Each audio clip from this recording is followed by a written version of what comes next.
Hello my friends and dear students, welcome back to my channel. मेरा नाम है कृष्णा। आज हम बात करने वाले चैप्टर नंबर 5 कंपोजिशन लेवी के एमसीक्यूज़ के ऊपर। एमसीक्यूज़ जैसे कि अपने एग्ज़ाम्स बहुत करीब आ चुके हैं, तो ये एमसीक्यूज़ रिवीजन के लिए है आपके लिए। इससे पहले मैंने बहुत सारे वीडियोस भी अपलोड किए हैं। ऑलमोस्ट 13 चैप्टर में से 6 चैप्टर आपको फुल डिटेल में कवर किया है, आप वो देख सकते हो। बचे हुए चैप्टर्स आप एक बार आपकी तरफ से देख लीजिए। अपने पास टाइम नहीं है कि पूरा लेक्चर्स हम अपलोड कर पाए, और अगर कोई भी डाउट आता है तो मेरे टेलीग्राम चैनल पे वहाँ से जुड़ सकते हो। आपको लिंक डिस्क्रिप्शन में मिल जाएगा, और कुछ क्वेश्चंस या कोई भी चीज़ हो वहाँ पर शेयर किया जाता है, तो आकर वहाँ पर जुड़िए, तो आपको भी हेल्पफुल रहेगा। चलिए आगे बात करते हैं चैप्टर नंबर 5 कंपोजिशन लेवी की। तो उसमें फर्स्ट क्वेश्चन है अपना। फर्स्ट क्वेश्चन है which of the following person can opt for the composition scheme. देखो, ये चैप्टर के रिलेटेड ऑलरेडी मेरे वीडियोस पड़े हैं, वो आप एक बार जाकर देख लेना, तो आपको ये पूरा जितने भी क्वेश्चन है वो बहुत अच्छे से समझ में आएगा। अगर नहीं भी देखते तो चलेगा, कोई बात नहीं। मैं कोशिश करूँगा कि ये क्वेश्चंस के साथ आपको समझा पाऊँ। तो which of the following person can opt for the composition scheme. तो कंपोजिशन स्कीम में कौन कौन एलिजिबल है, किसको एलिजिबल है, ठीक है। एलिजिबल क्राइटेरिया का बात कर रहा है। तो जैसे कि हमने कंपोजिशन स्कीम का जो चैप्टर पढ़ा था, तो वो मैं ओपन कर रहा हूँ, ठीक है। ये कंपोजिशन स्कीम का चैप्टर है, तो उसमें एलिजिबिलिटी का क्राइटेरिया देखते हैं।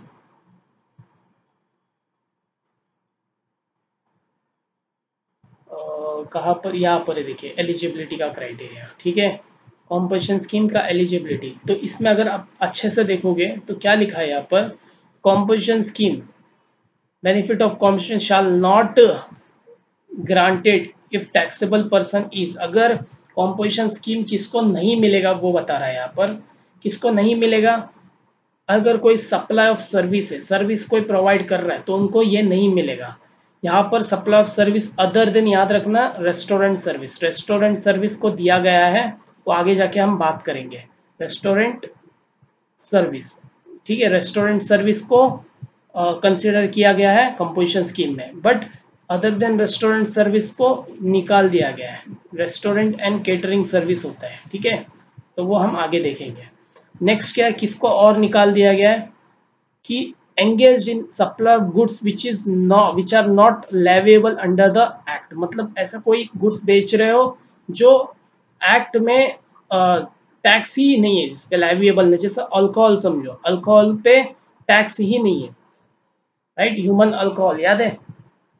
तो वैसे चीज़ों बेचते हो तो भी आपको कंपोजिशन स्कीम नहीं मिलेगा। उसके बाद में कोई भी इंटर स्टेट का सेल करते हो आप, आउटवर्ड सप्लाई, इंटर स्टेट मतलब एक स्टेट से दूसरे स्टेट में, तो भी आपको एप्लीकेबल नहीं है। एंड कोई भी supplier engaged in the goods through electronic commerce operator, जैसा अमेजोन, राइट है, हमने पढ़ा ये चीज़। तो अमेजोन मतलब गुड सप्लाई करता है through electronic mode, electronic commerce operator mode, ठीक है। तो उनको भी क्या किया जाएगा, ये कंपोजिशन स्कीम एप्लीकेबल नहीं होगा। और किसको एप्लीकेबल नहीं, manufacturer goods notified by the government. ऐसा कौन से ऐसे मैन्युफैक्चरर जो ये नोटिफाइड गुड्स बना रहे हैं, तो उन पे भी ये कंपोजिशन स्कीम अवेलेबल नहीं होगा। तो क्या है वो, ice cream, other edible ice, whether और नॉट कंटेनिंग कोका, ये सब डिटेल में हमने ऑलरेडी किया है। पान मसाला या टोबैको, या टोबैको का कोई सब्सटीट्यूट, एरेटेड वाटर, तो ये सब चीज़ अगर बनाते हो तो आपको कंपोजिशन स्कीम अवेलेबल नहीं है आपके लिए। तो किस किस को अवेलेबल है, ये देखो, मैं एक टेबल बता देता हूँ, वो टेबल से ज़्यादा आपको समझ में आएगा। रेट्स का टेबल है, ये देखो रेट्स का टेबल है, तो बेसिक है ये ऑलरेडी मैंने टेलीग्राम पे शेयर किया था, आज में ही सुबह ही शेयर किया था, ये टेबल देख लेना। तो मैन्युफैक्चर को अवेलेबल है, मैन्युफैक्चर, बट वो नहीं होना चाहिए जो अभी हमने पढ़ा, जैसा पान मसाला, टोबैको, आइसक्रीम, वो सब लोग रहेगा तो उनको कंपोजिशन स्कीम नहीं है। सेकंड क्या है, रेस्टोरेंट वाला service and outdoor catering service, उनको भी कंपोजिशन स्कीम एप्लीकेबल है। उसके बाद एनी अदर सप्लायर जो ट्रेडर होता है, अगर वो लिमिट के अंदर आप ट्रांजेक्शन करते हो तो आपको कंपोजिशन स्कीम अप्लाई हो जाएगा। And last supply of service, only service, mix supply, ये इसके बारे में बाद में बात करेंगे हम। तो ऐसा करके एप्लीकेबल होता है। और कंपोजिशन स्कीम याद रखना, जब आपका प्रीवियस थ्रेशोल्ड लिमिट होता है, अगर 1.5 करोड़ से ऊपर अगर टर्नओवर करते हो आप एग्रीगेट टर्नओवर, तो आपको कंपोजिशन स्कीम 1.5 करोड़ के अंडर में आप ट्रांजेक्शन करते हो और आपका एग्रीगेट टर्नओवर 1.5 करोड़ है, तो आपको ये स्कीम अवेलेबल है। तो चलो फर्स्ट क्वेश्चन देखा, जैसे कि हमें पता चला कि कंपोजिशन स्कीम कौन कौन ले सकता। Person making supply of goods are not leviable, अभी तो पढ़ा था, इनको एलिजिबल नहीं है ना, एलिजिबल क्राइटेरिया में ये नहीं फॉलो होता, इनको नहीं मिलेगा कंपोजिशन स्कीम। ये नॉट लेविएबल गुड्स बेच रहा है, ठीक है, जिसपे चार्ज ही नहीं टैक्स का। नेक्स्ट क्या, person making any inter state outward, ये भी इनको भी अवेलेबल नहीं है क्योंकि ये गुड्स बाहर बेच रहा है, स्टेट के बाहर, ठीक है। नेक्स्ट क्या है, person affecting supply of goods through e commerce, अभी तो पढ़ा था, ई कॉमर्स ऑपरेटर को भी एप्लीकेबल नहीं है ये। तो एप्लीकेबल किसको है सर, आगे देखो, पर्सन प्रोवाइडिंग रेस्टोरेंट सर्विस, अभी तो पढ़ा था हमने, रेस्टोरेंट सर्विस को एप्लीकेबल है ये। तो इससे क्या पता चला सर, हमको ये पता चला कि कौन इसमें से ले सकता है, ये रेस्टोरेंट वाला ये स्कीम को ऑप्ट कर सकता है अपने बिजनेस में, ठीक है। तो फर्स्ट वाला सॉल्यूशन आपको पता चला, अगर नहीं पता चला तो फिर से थोड़ा पीछे चले जाइए और मैं जब पढ़ा रहा तो उस पर ध्यान दीजिए और आपको फिर से पता चल जाएगा। चलो next question, what is the threshold limit in preceding financial year for opting the pay tax under composition scheme और other special category. Other than बोला है, ठीक है, अदर देन स्पेशल कैटेगरी। तो याद रखना, कॉम्पोजिशन स्कीम जो है, यहाँ पर मैं फिर से बताता हूँ, ये जैसे क्वेश्चन पढ़ते थोड़ा प्रोविजन पे जाएंगे जिससे आपको भी समझ में आएगा, ठीक है। तो देखिए यहाँ पर क्या लिखा है, बहुत ही सिंपल वे में मैंने पहले पढ़ाया था ये सब चीज़, तो तभी का ये सब कलर मार के रखा है मैंने, ठीक है। अभी ये फिर से एक बार रिवाइज हो रहा है। तो याद रखना, लिमिट है, लिमिट कितने का, 1.5 करोड़ का लिमिट है। प्रीसीडिंग फाइनेंशियल ईयर में अगर आप 150 करोड़, सॉरी 150 बोलता है, 1.5 करोड़ मतलब 150 लाख, ऐसा बोल सकते हो, 1.5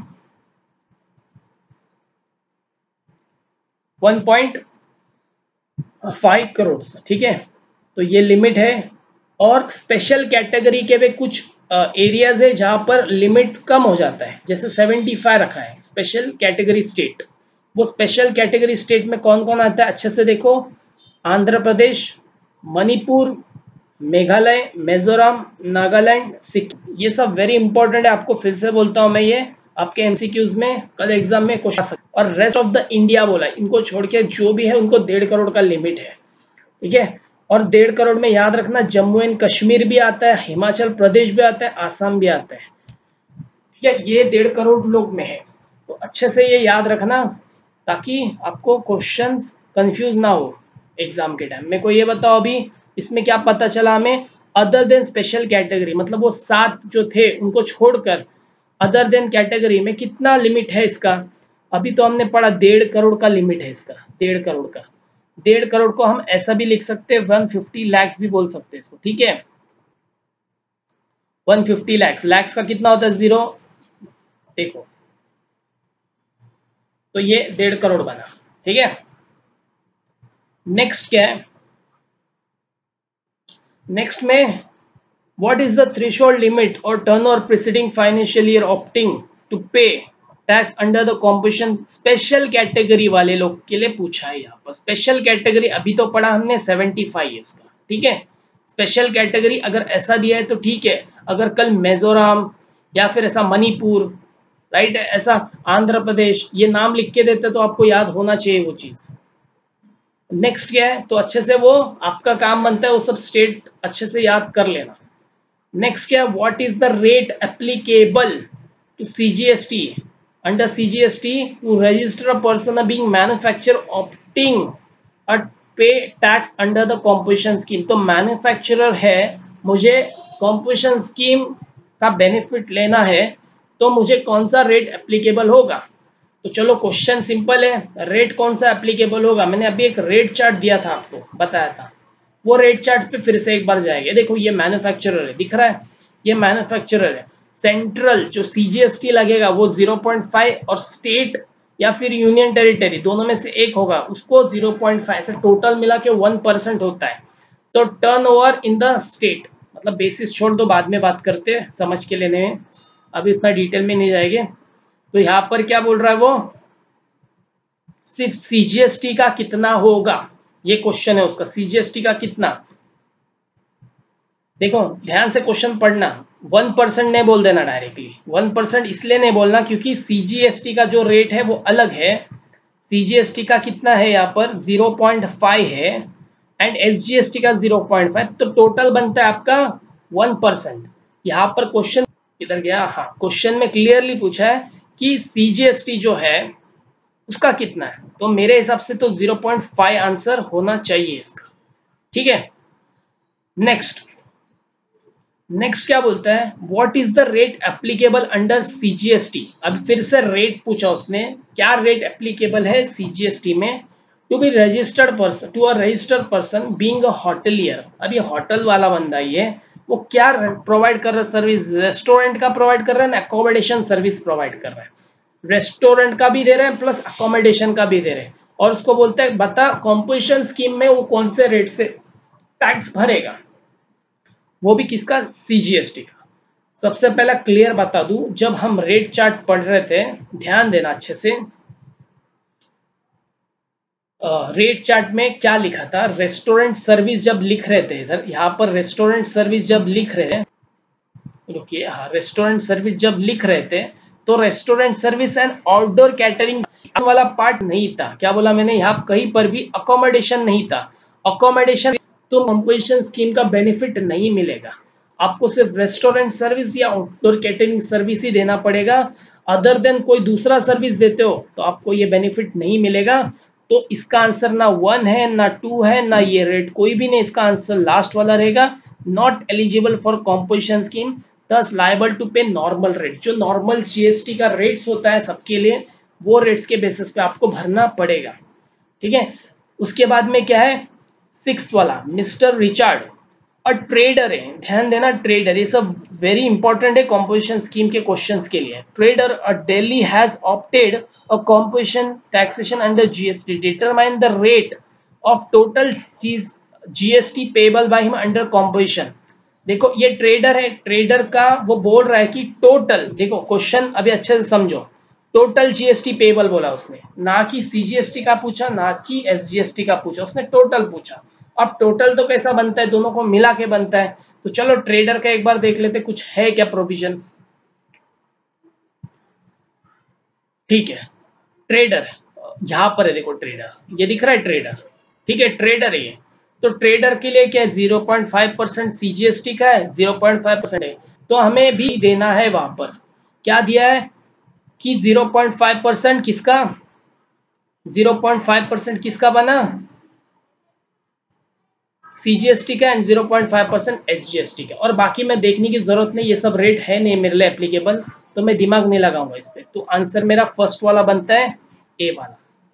ठीक है, देखो जब तुमको कोई प्रोविजंस अगर अच्छे से पता हो ना, तो मेरे को 4 ऑप्शन देखने की भी जरूरत नहीं पड़ती, मैं डायरेक्टली आंसर चॉइस करता हूँ।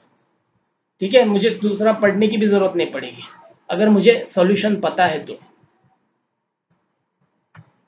चलो आगे बढ़ते हैं, आगे, can a registered person opt for the composition scheme only for 1 out of his 3 business places having a same permanent account number.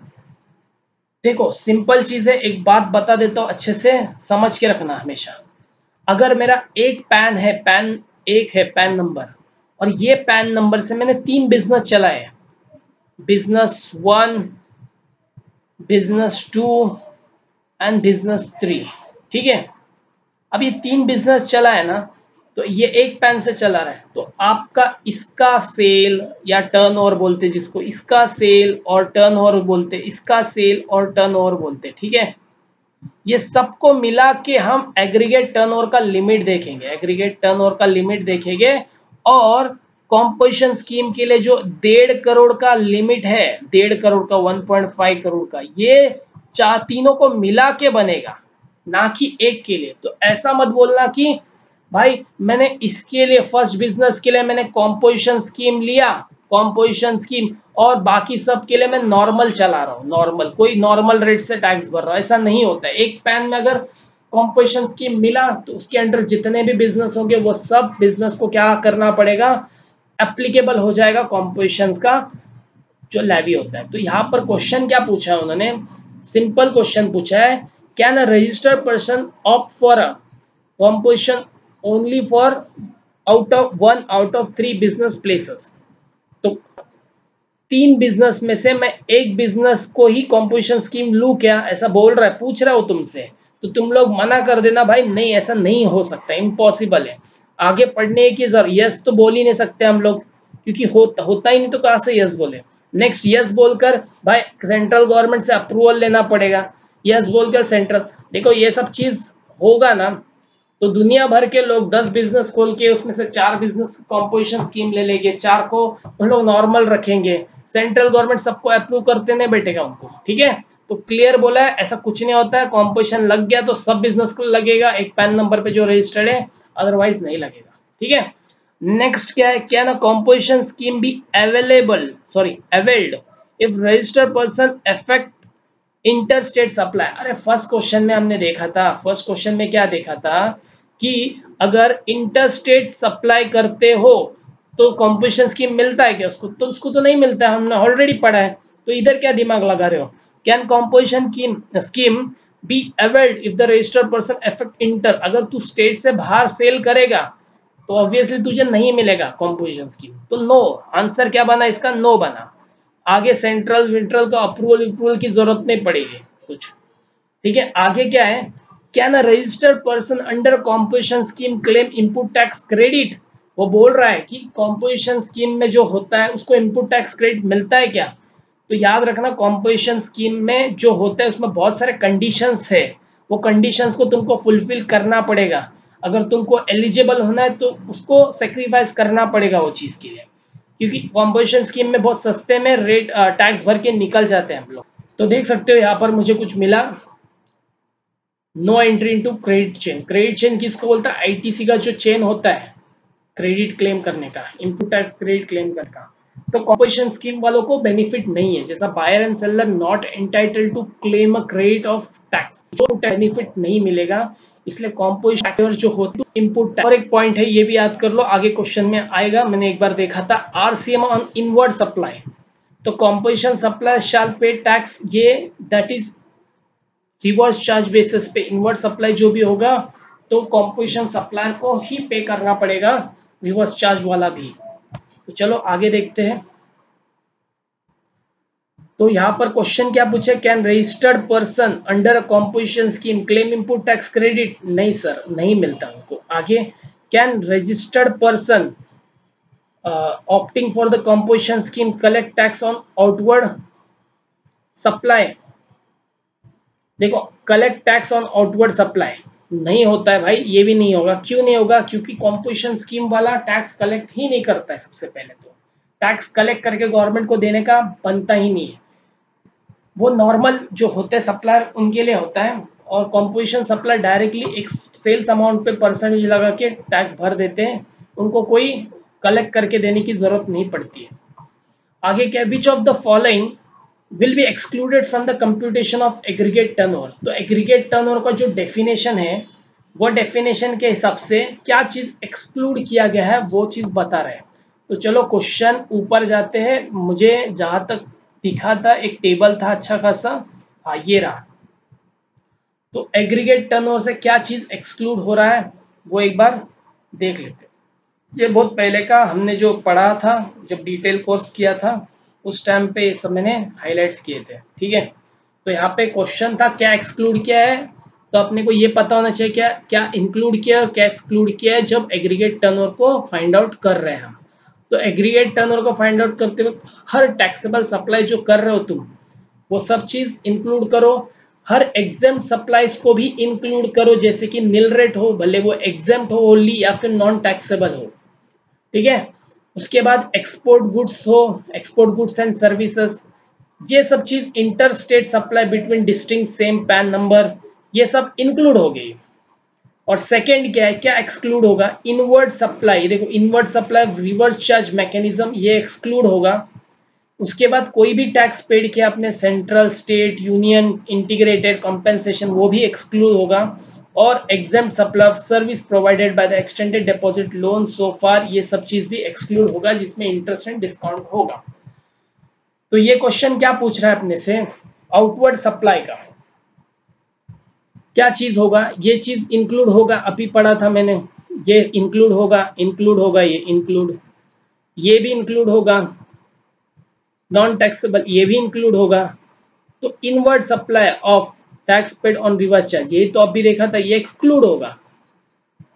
ठीक है, याद नहीं आया तो जाके पीछे देख लो एक बार फिर से पढ़ाते वक्त। नेक्स्ट क्या, what will be happen if turnover of registered person opting to pay taxes under composition scheme during the cross the threshold limit, एक बार कोई थ्रेशोल्ड लिमिट क्रॉस कर देता है ड्यूरिंग द, अगर अप्रैल से मार्च तक के बीच में कोई भी जगह पे वो 1.5 करोड़ का लिमिट क्रॉस हो जाता है, तो दूसरे दिन से कॉम्पोजिशन स्कीम का इफेक्ट मतलब कॉम्पोजिशन स्कीम एप्लीकेबल नहीं होगा, उसके बाद से नॉर्मल रेट से आपको क्या करना पड़ेगा, जीएसटी टैक्स भरना पड़ेगा। तो यहाँ पर क्वेश्चन पूछे, अगर मेरा कॉम्पोजिशन स्कीम में अगर लिमिट ऑप्शन फॉर पे टैक्स अंडर कॉम्पोजिशन अगर क्रॉस हो जाता है लिमिट, तो क्या होगा, एक बार लिमिट क्रॉस हो जाता है उसी दिन के दूसरे दिन से क्या करना पड़ेगा, कॉम्पोजिशन स्कीम अपने लिए एप्लीकेबल नहीं होगा। तो इधर क्वेश्चन पूछा है और आंसर क्या है, he can continue under composition scheme, नहीं भाई नहीं होता कंटिन्यू, उसको दूसरे दिन से निकल जाएगा वो कॉम्पोजिशन स्कीम से। He will be liable to pay tax at a normal rate on the entire turnover of the financial year, नहीं एंटायर टर्नओवर तो बोल नहीं सकते, उसके दूसरे दिन से बोल सकते। देखो मैं क्या बोल रहा हूँ यहाँ पर, अगर पूरा साल भर है, साल भर में अगर बीच में आके मुझे पता चलता है मेरा टर्नओवर क्रॉस हुआ, तो ऊपर वाले का नॉर्मल है और दूसरे दिन से कंपोजिशन स्कीम नहीं होगा उसके आगे से। आगे क्या है, he will cease to remain under composition with the immediate effect, हाँ ये वाला आंसर राइट है, इमीडिएट इफेक्ट से क्या हो जाएगा, वो कॉम्पोजिशन स्कीम से बाहर गिर जाएगा, सीज का मतलब होता है कैंसिल हो जाना वो चीज। और आगे क्या बोलते हैं, he will cease to remain under composition scheme for the quarter, ऐसा कुछ क्वार्टर विटर का ये कंडीशन विंडीशन नहीं है, ये भी गलत है, ठीक है ये भी गलत है, तो अपना आंसर सी रहेगा। आगे बढ़ते हैं, which of the following person can opt for the composition scheme, person making supply of goods not, नहीं भाई ये नहीं हो सकता, नॉट लेविएबल वाले को तो पहले कंडीशन है कि नहीं होगा, इंटर स्टेट वाला भी नहीं होगा, ई कॉमर्स वाला भी नहीं होगा, तो ऑल ऑफ द अबव होगा, ये भी तो नहीं होगा, ये गलत है। देखो इसमें तो 5 ऑप्शन दिए, तो बचा कौन है, नन ऑफ द अबव, ये राइट है। ये सब में से जो भी तीनों है ऊपर, उन तीनों को भी कॉम्पोजिशन स्कीम नहीं मिलेगा, तो answer none of the above है। आगे क्या, what is the threshold limit of turnover preceding financial year for opting under composition for trader, trader in Mumbai, Mumbai location तो अदर देन वो 4-5 स्टेट है, तो उसके लिए 150 लाख होगा। अगर ये मुंबई के जगह कोई आंध्र प्रदेश होता है, वहां पर मणिपुर पढ़ा हमने राइट है, वो सब चीज होता तो 75 लेता, फिलहाल तो ये यही है। उसके बाद for certain special category state, फिर से रिड्यूस कितना गया, 75 lakh for opting composition scheme available, the reduce limit इतना इज नॉट अवेलेबल, किसको अवेलेबल नहीं है, मणिपुर था, हिमाचल प्रदेश था, मेघालय भी था, बट ये नहीं था। जम्मू एंड कश्मीर के लिए कितना लिमिट है, 150 लाख का लिमिट है, 150 लाख मतलब 1.5 करोड़ का लिमिट है उसके लिए, ठीक है, ये स्पेसिफिकली हाईलाइट किया हुआ था, एक बार जाके देख लेना। उसके बाद में क्या है, ABC Limited manufacturer of goods opting for composition scheme has affected 60 lakh during the financial year 2019-20, ठीक है। तो CGST portion of composition, CGST देखो वो बोलना चाहता है कि 60 लाख का मेरा टर्न ओवर है, टर्न ओवर, ठीक है 60 लाख का, तो 60 लाख का टर्न ओवर मतलब 60 कितना होता है बताओ, टर्न ओवर कितना है मेरा 60, 600 और 000, देखो राइट, ये टर्न ओवर है 2 नहीं है, ठीक है। अब इस पे मुझे पता है कि वो कौन है, मैन्युफैक्चरर है, मैन्युफैक्चरर का रेट क्या होता है हम देख लेते फिर से एक बार, मैन्युफैक्चरर का रेट मेरे हिसाब से तो 1% था, अब नहीं बदला हो, बस किधर गया भाई, हाँ देखो, मैन्युफैक्चरर का रेट 1% था, जिसमें 0.5 इसका था। तो चलो, अब मुझे पता है कि 1%, अब मुझे पता है कि इसका जीएसटी रेट 1% है, 0.5% सीजीएसटी लेकर जाएगा, 0.5% एसजीएसटी लेकर जाएगा। 1% मतलब 60 होता है, तो 0.5 कितना होता है, 30, तो ये भी 30। तो क्वेश्चन था सीजीएसटी के ऊपर, सीजीएसटी का पोर्शन कितना होगा, तुम बताओ अभी कितना होगा सीजीएसटी का पोर्शन। 30,000 होगा। हालांकि यहाँ पर क्वेश्चन ए और सी देखो, ध्यान से ध्यान दो, कितना मस्त लग रहा है। मतलब अगर स्टूडेंट कंफ्यूज हो जाए भाई, 30,000 अलग अलग है क्या दोनों, ये मिस्टेक है, डरो मत, ये मिस्टेक है। बट तुम लॉजिकली रहो तो तुमको कोई भी मिस्टेक गलत नहीं दिखेगी। GST limited has a business place in Lucknow, Lucknow में, यूपी में, कानपुर में, having a same pan number, मतलब एक ही पैन है और अलग अलग जगह उसका क्या है, बिजनेस है। एंड एग्रीगेट टर्न और सबका मिला के भी not exceeding 75 lakh. Can it composition Lucknow and normal levy in Kanpur. तो बोलना चाहता है लखनऊ के लिए मैं कॉम्पोजिशन स्कीम लेना चाहता हूँ और कानपुर के लिए मुझे कॉम्पोजिशन स्कीम नहीं चाहिए। ऐसा हो सकता है क्या, पूछ रहा है वो। बिल्कुल नहीं, सॉरी बोलने का उसको, नहीं नहीं हो सकता है, माफ कर दो मुझे, ठीक है, सॉरी। मैंने क्या किया है ये, तो देखो ए लिखा है, ठीक है। ऐसा करके हमने ये चैप्टर भी क्लोज किया। अगले चैप्टर के लिए मिलेंगे जल्दी, तो आप प्लीज तब तक लाइक शेयर सब्सक्राइब जरूर कीजिए मेरे चैनल को, और तब तक के लिए चलो पढ़ाई करो। धन्यवाद, थैंक यू।